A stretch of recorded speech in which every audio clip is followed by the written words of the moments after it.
Oh, I don't like this. Go take it around.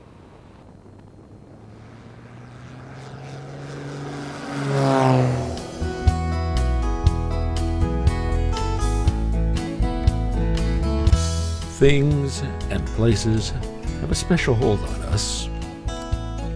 A machine, a plot of land, and of course, people. This is a story of bringing all three back together. The land, an 8,000-acre cattle ranch overlooking the Smith River outside of Great Falls, Montana, in a place called Eden. What a unique and idyllic way to grow up on a working family cattle ranch. You learn the value of a hard day's work, taking pride in your work. And Katie figured she'd grow up to do something even more useful on the ranch. So I thought I was going to be a veterinarian since I was a tiny kid. But a trip to Japan changed all of that. Katie went on a 4-H exchange trip when she was about 16, 17 years old and took a plane ride to Japan. The weather was really rough. I don't know why, but she terribly enjoyed that turbulence. When she came home and was a senior in high school, she said, I want a career in aviation. Coming around the corner at San Francisco Airport and seeing the nose of the 747 in that window, I will never, ever forget that first look at the nose of a 747. There was something in that picture and that vision that really sparked something in me. Maybe there was another influence. Years ago, when my dad, he was an only child, was about 7 or 8 years old, my grandmother and my dad went to town and caught a ride into town.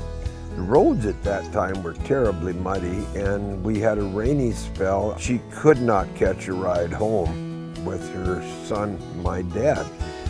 And the time became long and long, and she had to get home. And so she walked across from Great Falls where the fairgrounds is now, and there was a pilot there, and he had an old bi-wing plane.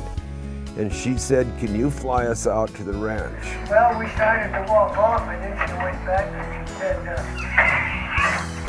how much are you going to charge us? And he said, oh, I'll take you out there for $10. And that's what she said, you get us there alive and I'll give you 15. My dad and grandma got in it, and the pilot flew them out and landed right up here on the hill. Now this drawing hangs in the 100-year-old ranch house, and Grandpa Ernie was Katie's first passenger. Graduation from Embry-Riddle and the airlines beckoned. How awesome, to get the keys to a jet at 21 years old and be flying the right seat. Passengers all over the United States, Canada. It was incredible. But then 9/11, and the airline jobs dried up. Katie went to work for the General Aviation Manufacturers Association and then AOPA. So here I am at a time in my life when I can finally afford my own airplane. And my two loves in my life are the ranch in Montana and flying. She bought Buck, a Cessna 180, off of eBay. First thought was I gotta land at the ranch.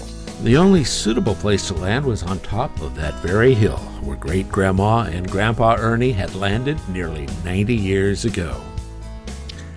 Katie first wanted to tear up part of the hayfield and plant grass, but on a dryland ranch, hay is a precious commodity. You need enough to feed the cattle through the winter.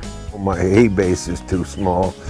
I'll roll the field, I'll maintain it, but we're going to land on the alfalfa field and I'll cut it. Rod cut and rolled the field and put up a windsock.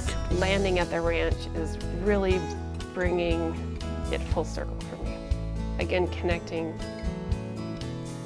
flying and the ranch, which is my favorite place in the whole world.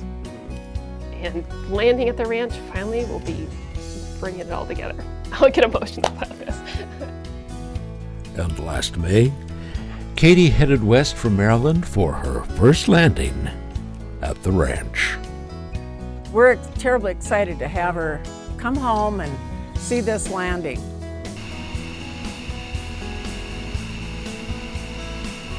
How do I look? Looking good to me.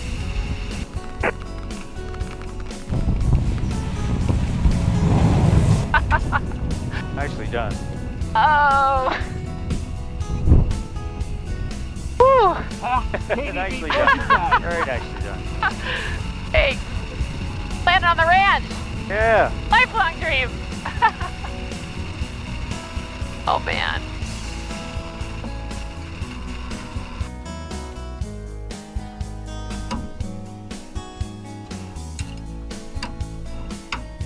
How was it, Katie?